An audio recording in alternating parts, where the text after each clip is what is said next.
Hi friends, நேற்று எப்போ அந்த விஷயத்தை கேள்விப்பட்டனோ அப்ப இருந்து இப்போ வரைக்கும் அந்த விஷயம் எங்க மண்டைக்குள்ள ஓடிக்கிட்டே இருக்கு. அதை பத்தி எப்போ உங்ககிட்ட நான் ஷேர் பண்றனோ அப்பதான் எனக்கு அது ஃபுல்ஃபில் ஆகும். அதை தாண்டி நம்ம மற்ற விஷயத்தை பத்தி பேச முடியும், சிந்திக்க முடியும். நானும் நேரத்துல இருந்து ட்ரை பண்றேன், இதை பத்தி உங்கள்கிட்ட பேசணும் டைமே கிடைக்கல. இப்போ கடைசி ஒரு வழியா டைம் ஒதுக்கி உங்கள்கிட்ட பேசிட்டு இருக்கேன். ஓகேவா? ஸோ என்னன்னு கேட்டீங்கன்னா, உங்க மண்டையில எல்லாம் ஓடிட்டு இருக்கு அதே விஷயம் தான். அதாவது கரூர் மக்களை துக்கம் செய்யறதுக்கு பணிகளுக்கு அழைக்கிறார் விஜய் அவர்கள் அப்படிங்கிற ஒரு நியூஸ் தான். இது அதிகாரப்பூர்வமா தளபதி விஜய் அவர்கள் செயல் இருந்தோ கட்சியில இருந்தோ வரட்டாலுமே அதிகாரப்பூர்வமா கட்சியில உள்ள நிர்வாகிகளே எனக்கு தகவல் வந்தது, கிடைத்தது, அப்படி இப்படின்னு ஒரு நியூஸ் பரப்புறாங்க. கட்சியில அதிகாரப்பூர்வமா கொள்கை பொறுப்பு செயலாளர், செய்தி தொடர்பாளர் அப்படி இருக்கக்கூடிய ஆட்களே போடுறாங்க. சோ இது கிட்டத்தட்ட உண்மைங்க நினைச்சுக்கோமே. சோ இதை பார்த்த உடனே, அதாவது தமிழை வச்சுக்கிறதுக்கு எதிரியா உள்ளவங்க விடுங்க, விஜயவுக்கு எதிரி அரசியல் பண்ணணும் விடுங்க, அவனுக்கு என்ன கிடைச்சாலும் செய்வானுங்க. இது அப்படியே அல்வா மாதிரி கிடைச்சிருக்கு, வச்சு ஆடுறானுங்க. அதான் உலக வரலாற்றிலே எப்படி ஒரு கிறுக்கு தினத்தை யாரும் பண்ண மாட்டா, என்னையே அரசியல் பண்றீங்க, பருத்தி முட்டை குடும்பம்லயே இருந்துக்கலாமே அப்படிலாம் போட்டு போலாம் பழக்கிறானுங்க. தமிழை வச்சுக்கிறது ஆதரவு தெரிஞ்சு இப்போ வரைக்கும் ஆதரவு தெரிவிச்சுக்கிட்டு இருக்கவங்க கூட கொஞ்சம் வெக்ஸ் ஆயிட்டாங்க. கொஞ்சம் கிடையாது, நிறைய வெக்ஸ் ஆயிட்டாங்க. ஏன்னா எவ்வளவு நாள் தான் அவங்களும் பாத்தீங்கன்னா முட்டு கொடுத்துட்டே இருப்பாங்க. இவங்களுக்காண்டி பாத்தீங்கன்னா, அதாவது விஜய் அவர்கள் பாத்தீங்கன்னா இப்ப சந்திச்சுவாரு, அப்ப சந்திச்சுவாரு, அவர் அனுமதி வாங்க டைப் பண்ணிருக்காரு, அப்படி இப்படின்னு 15 போறாரு, 15 போறாரு அப்படியே இருந்தவங்க கடைசி ஒரு கடத்தை மேல பணையருக்கு இப்ப கூப்பிடாருன்னு சரியான கோபத்துல ஏன் இப்பெல்லாம் நீங்க பண்றீங்க அப்படின்னு சொல்லி கொஞ்சம் உண்மையிலே அது வந்து பாத்தீங்கன்னா வச்சுக்கலத்தை ஆதரிக்கக்கூடிய ஒவ்வொரு தொண்டருக்குமே இருக்கும். அதெல்லாம் மாற்றுக்கிறது அப்படி இல்ல அப்படின்னு சொன்னீங்கன்னா அதான் போய் அதை மறந்துதான் எல்லாருமே பாத்தீங்கன்னா தளபதி விஜய்க்கு ஆதரவா இப்பவும் நின்று இருக்காங்க. நல்லா புரிஞ்சு விடணும். நானுமே என் மனசுலயுமே இந்த ஆதங்கம் இருக்கு. ஆனா கொஞ்சம் நிதானமா நம்ம யோசிச்சு பார்த்தோம்னா எனக்கு ஒரு விஷயம் புலப்படுது. அதான் இந்த வீடியோ நான் பேச போறேன். அதுக்கு முதல்ல தளபதி விஜய் அவருக்கு இந்த நேரத்துல நான் ஒரு சல்யூட் பண்றேன். ஏன்டா சல்யூட் பண்றான், இவன் இப்படிலாம் பேசுற ஆள் கிடையாது, விஜய் இந்த நேரத்தில் வச்சு செய்வானு அப்படின்னு கேட்டீங்கன்னா அப்படிதான் கிடையாது. அதாவது இப்ப நம்மளுக்கு இப்போ எனக்கே பாத்தீங்கன்னா இவ்வளவு கோவம் வருது. விஜய் அவர்களை போய் பனையூர்ல போய் கூட்டு பார்க்க போறாருன்னா என்னப்பா இது துக்கம்னா அவங்க தேடி தான் போய் பார்க்கணும். இது வந்து பாத்தீங்கன்னா உங்களுக்கு பண்ணையாங்கிற துறையில பண்ண மாதிரி இருக்கு.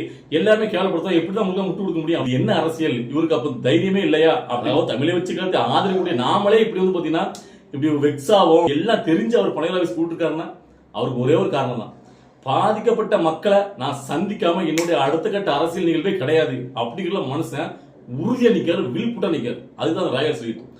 அதாவது இங்க முதலமைச்சர் மு க ஸ்டாலின் இருக்காருல்ல, அவரோட ஆட்சியின் கீழ கள்ளச்சாராயத்தால 60 பேர் மேல இறந்தாங்கல்ல, அவங்கள இதுவரைக்கும் அந்த குடும்பங்களை அவர் சந்திச்சதே கிடையாது.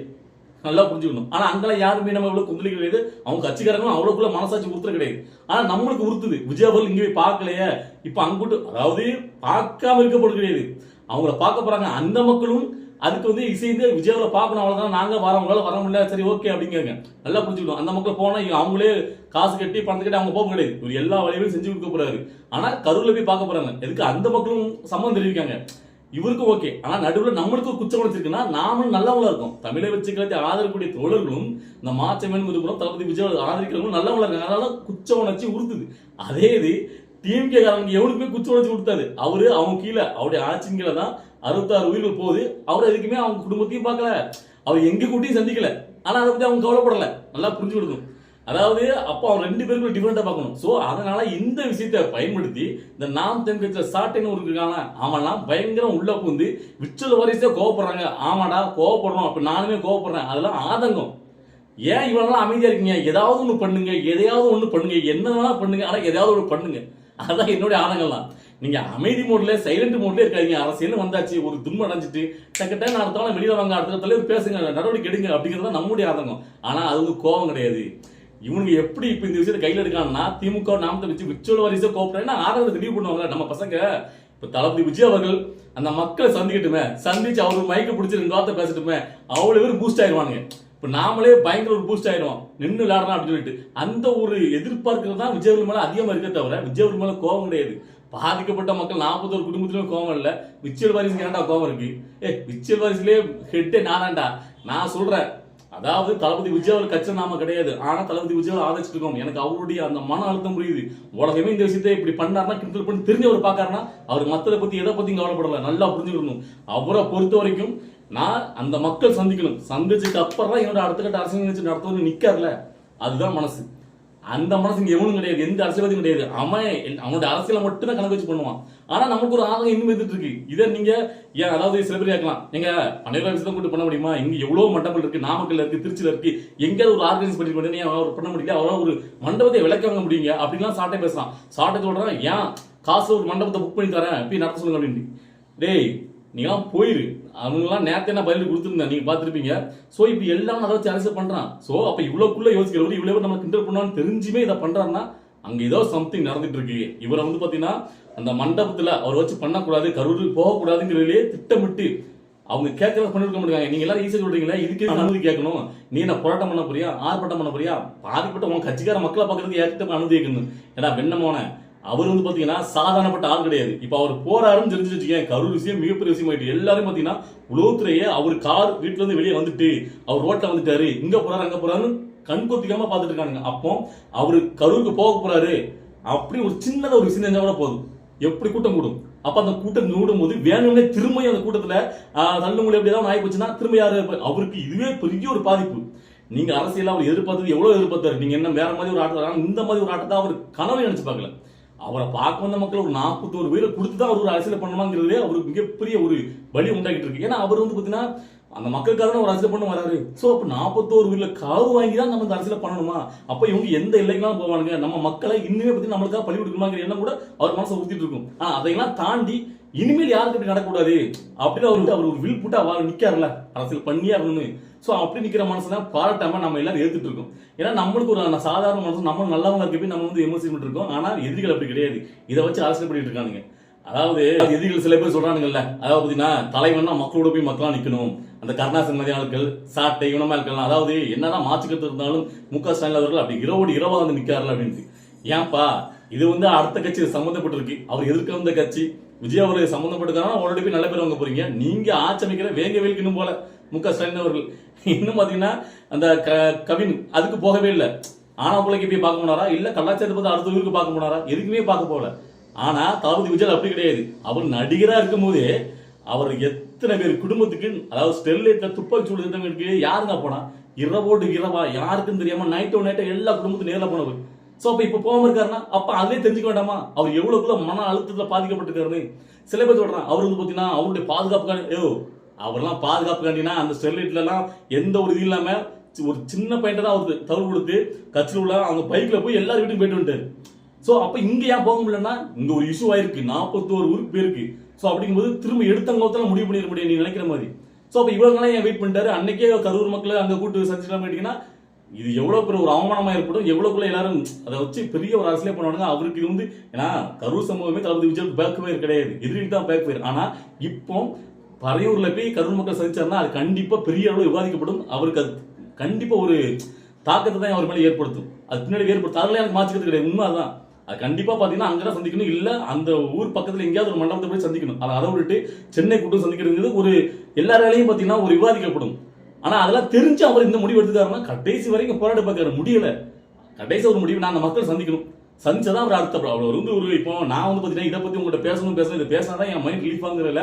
ஏன்னா நான் வந்து பாத்தீங்கன்னா நம்ம தொடர்ந்து வீடியோ போட்டுருக்கோம், உங்ககிட்ட ஷேர் பண்ணிட்டு இருக்கோம் டெய்லி நம்ம நடக்கக்கூடிய சமூகத்தில் நடக்கக்கூடிய விஷயங்கள் தளபதி விஜய்களை பத்தி நம்ம பேசிட்டு இருக்கும்போது இந்த ஒரு விஷயம் நிகழ்வு நடந்திருக்கு, இதை பத்தி என்னோட கருத்து என்னன்னு நான் உங்கள்கிட்ட ஷேர் பண்ணாம என்னால கடந்து போக முடியல. எனக்கு அந்த விஷயத்தை பண்ணிட்டே இருக்கு, நம்ம மக்கள்கிட்ட ஷேர் பண்ணுவோம் அவங்க என்ன மாதிரியான கருத்து தெரிவிக்காங்க அப்படின்ட்டு. ஸோ அப்படி எனக்கு எப்படி இருக்குன்னா அவரால் ஒரு 41 வீடு போயிருக்கு. ஸோ அப்படி அவர் எவ்வளவுக்குள்ள ஒரு மன அழுத்தத்துக்கு உள்ளவாரு. ஸோ அதனால இந்த விஷயத்துல எதுனாலும் சரி பண்ணுங்க, எதையாவது ஒண்ணு பண்ணீங்களே இதோட இந்த விஷயம் முடிஞ்சு இதுக்கப்புறம் வீறு கொண்டு தமிழை வச்சுக்கலாம் எழுந்து வரணுங்கிறத நான் இருக்கேன். ஏன்னா இந்த விஷயத்தோட விஜயால் கட்சியை கழிச்சு போயிருவாரு, இவருக்கு வந்து பார்த்தீங்கன்னா முடிவெடுக்க தெரியல, தைரியம் இல்லை, அரசியல் பண்ண தெரியல, நிறைய சொல்றாங்க. எனக்கு அதை கேட்கும் போலாம் சில நேரங்கள் இவங்களும் அமைதியா இருக்கும் போது எனக்கு வந்து பாத்தீங்கன்னா ஒரு மனுஷன் இவ்வளவுக்குள்ள எவ்வளவு தில்ல இதை மாதிரி யாரும் வர முடியாது. நம்ம நிகழ்காலத்துல இவ்வளவுக்குள்ள ஆளுங்கட்சி ஏற்று வந்தாரு, அந்த தில்லுக்கே நம்ம சப்போர்ட் பண்ணிட்டு இருக்கோம். ஆனா கடைசி அவரே அடிச்சு உரங்கட்டி மென்டலா அட்டாக் பண்ணி உட்கார வச்சிட்டாங்களே, அவர் திரும்பி பேரக்கூடாது கட்சியை கிடைச்சக்கூடாது அப்படின்னா உள்ளுக்குள்ள தோண்டிட்டே இருக்கும். எல்லாம் தோணும்ல, ஏன்னா எவ்வளவு ஆசையா அவரை வந்து எதிர்பார்த்துட்டு இருந்தோம். ஒரு நம்ம நினைச்ச மாதிரி ஒரு அரசியல பயங்கரமா அந்த ஆளுங்கட்சி எதிர்த்து வில்பட்டு அவர் நிற்கிற மனுஷனை ஒரேடி அடிச்சு உட்கார வச்சிட்டாங்க அப்படிங்கிறது. அவர் மீண்டு வருவாருங்கிறது ஒரு பக்கம் இருந்தாலும் ஒரு பக்கம் அப்படி அமைதியா இருக்கிறதையும் அவங்க கட்சிக்காரங்க எல்லாமே இருக்கிறது தெரியாம இருக்கும்போது நமக்கு வந்து பாத்தீங்கன்னா அது திரும்ப திரும்ப திரும்ப ஒரு கோபத்தை தான் உண்டாகிட்டு இருந்துச்சு. ஸோ எப்படியோ என்ன பொறுத்த வரைக்கும் மக்களை சந்திக்க, மக்களை சந்திச்சு நீங்க வெளியில வாங்க, எனக்கு அதான் ஒண்ணே ஒண்ணு. நீங்க எதை வேணா நீங்க முன்னெடுங்க, அது உங்களுக்கு என்ன தோணுதோ. விஜய் அவர்களுக்கு எப்படிப்பட்ட ஒரு அரசியல், அவர் கண்டிப்பா தானங்கட்சி எதிர்த்து ஒரு நல்ல ஒரு அரசியல் கொடுக்கணும் வராரு. வந்த மனுஷன் தோத்து பின்வாங்கி போயிடக்கூடாது. நான் அதே மாதிரி சொல்றேன், நீங்க எதை அதாவது நம்ம எப்பயுமே ஆறப்பட்டு ரொம்ப ஆறப்படக்கூடாது. நீங்க சிந்திக்கீங்க ரைட் தான், ஒரு அளவுக்கு மேல சிந்திச்சீங்கன்னா அது அரசியல் ஆகக்கூடாது. எதா இருந்தாலும் கொஞ்சம் வேகப்படுத்துங்க, உங்க கட்சியை வேகப்படுத்துங்க. என்னுடைய ஒரே ஒரு வேண்டுகோள், இப்போவாது ஒரு விஷயத்த பண்றீங்க பண்ணுங்க, அவ்வளவுதான் நான் சொல்லுவேன். விஜய் அவர்கள் இப்போ வந்து விச்சுவல வாரிசு பிள்ளை பேர் பார்த்தீங்கன்னா ஆதங்கப்படுறாங்க, கோவப்படுறாங்க அப்படிலாம் இதெல்லாம் தளபதி விஜய் அந்த மக்கள் சந்திச்சோன்னா அப்படியே மாறிடும். நம்ம பசங்க அப்படிலாம் விட்டுட்டு போக மாட்டாங்க. அதாவது அவர் வெளியில வரல, எதுவுமே பேசல. இது அவர் இதுக்கு முன்னாடி இப்போ ஒரு வீடியோ போட்டல, அதுக்கு அடுத்தாப்புல இன்னொரு வீடியோ போட்டிருந்தாங்கன்னு வச்சுங்களேன், நானே பயங்கர கூஸ் பம்ப் ஆயிருப்பேன். ஆனா அவர் எதுவுமே பண்ணாம சைலண்டா இருந்ததுதான் நம்மளுக்கு ரொம்ப ஒரு கோபத்தை ஏற்படுச்சு. இப்போ எப்படியோ 2 நாள்ல அவர் பார்த்தீங்கன்னா இப்போ நியூஸ் வருது. கண்டிப்பா ஏன்னா மக்களை சந்திச்சதுக்கு அப்புறமாவது ஒரு வீர்கொண்டு இழணும், வெளியில வரணும், பேசணும், அரசியல் அடுத்த கட்ட அரசியல் நகர்வுல பண்ணணும். அப்படியே அடங்கி உடங்கி இருக்கிறது தான் ரொம்ப வந்து வருத்தமா இருக்கு. இந்த கரூர் மக்களா இங்க அங்க போய் பாக்குறது அங்க அது கூட பெரிய ஒரு இது கிடையாது. பாக்கார்ல அந்த மக்கள் எதுவும் சொல்றாங்களா, அந்த மக்கள் வந்து பார்த்தீங்கன்னா எங்களை எப்படி அங்க கூப்பிட எதுவும் விவாதிச்சாங்களா, விதைக்க மாட்டாங்க. அந்த மக்கள் அவர் சந்திச்சா போயிருக்காங்க, அவரு அந்த மக்கள் சந்திக்கிட்டு இருக்காரு. இதுக்குள்ள நிறைய பாலிடிக்ஸ் இருக்கு, அந்த பாலிடிக்ஸை உடச்சிட்டு வரணும். இன்னொன்னு வில் புட்டா தைரியம் இறங்க. ஸோ இந்த நிகழ்வுலாம் பார்க்கும்போது எனக்கு என்ன தோணுதுன்னா, ஒரே விஷயத்தை பற்றி லாஸ்ட்டாக சொல்லிக்கிறேன். அதாவது அஜித் குமார் ஆகட்டும், விஜயவால் ஆகட்டும், இவங்களாம் பெரிய மாஸ்கர் தானே. ஸோ இவங்கெல்லாம் படம் எடுக்கும்போது டைரக்டர் ஒரு படத்தை வந்து பார்த்தீங்கன்னா ட்ரெய்லரு ஃபர்ஸ்ட் லுக் விடும்போது பசங்க பயங்கர ஒரு ஆர்வமாக இருப்பாங்க, வச்சு செய்யணும். ஆனால் கடைசியில் சில படங்கள், எல்லா படங்களும் இது, சில படங்கள் எதிர்பார்த்தது இல்லாமல் சொதப்பிடும். அப்போ நம்மளாம் கடுப்பாகும். அதே மாதிரி தான் தளபதி விஜய்களுக்கு இந்த அரசியல யாருக்குமே இல்லாத அளவுக்கு அப்படி லட்சக்கணக்கான கோடி இடங்கள மக்கள் வந்து ஆர்வமா இருக்காங்க. நீங்க நடங்க, உங்க பின்னாடி நாங்க வரோம், நீங்க செய்யுங்க, நாங்க பின்னாடி நிக்க சொல்லிட்டு நீங்க என்ன பண்ணாலும் உங்களுக்காக எவ்வளவு பேர் காத்திருக்காங்க. ஏன்னா உங்களுடைய மனசு எப்படி, நீங்க யாருன்னு அவங்களுக்கு தெரியும். ஸோ அதனால இப்படி நிக்கிறாங்க. அப்படி இருக்கிறது உங்களுக்கு தெரியும். தெரிஞ்சதுக்கு அப்புறமும் நீங்க ஏன் மௌனத்தை காக்குறீங்க, ஏன் அமைதியாவே இருக்கீங்கிறதா ஒரு கேள்வி. நீங்க இன்னும் வேகப்படுத்தணும், இன்னும் அதிரடியே காலத்துல இறங்க. என்ன நடந்தாலும் பரவாயில்ல, உங்களோட மக்கள் நிற்கும். உங்களுக்கு இவ்வளவு பெரிய படம் இருக்குங்க, நீங்க இருக்கீங்க பயப்படணும். இப்போ வந்து கரூர் மக்களை அவங்க சந்திக்க விடல, இறங்க, மக்கள் மாட்டி வந்து நில்லுங்க. ஏங்க எனக்கு இங்க இவ்வளவு பிரச்சனை, இங்க நான் மக்களை சந்திக்க விடல, இங்க எனக்கு இது நடந்துடல, இங்க மண்டபம் தரல, சோ அப்ப நான் என்ன பண்ண முடியும் என் மக்களை அப்படின்னு ஒரே ஒரு வாய்ஸ் விட்டுலாம் பார்க்கலாம். கொந்தளிச்சுதான் அவங்களே வேணும். ஆனா அதை பண்ண மாட்டேங்கிற, அதான் ஆதங்கமா இருக்கு. சரி, உங்களோட அரசியல் உங்க மைண்ட் செட் நம்மளுக்கு தெரியாது. ஏதோ ஒன்று விஜய் அவர்கள் இப்போவாது மக்கள் சந்திக்க போறாரு, அதனால ஒரு சந்தோஷம். இப்போ வந்து நிறைய பேர் நினைப்பீங்க மண்டைகளை ஓடிட்டே இருக்கு, என்ன மாதிரி நிறைய பேருக்கு என்ன சொல்றதுன்னு தெரியாம முடிச்சுட்டு இருப்பீங்க இந்த விஷயத்துல. ஏன்னா எல்லாரும் போற வரலாம் யாரும் குதிப்பான். உங்க கட்சியில கடைசியில நீங்க வந்து அரசியல் பண்றது பனையூர்ல போய் தான் அரசியலே பண்ணும் போல.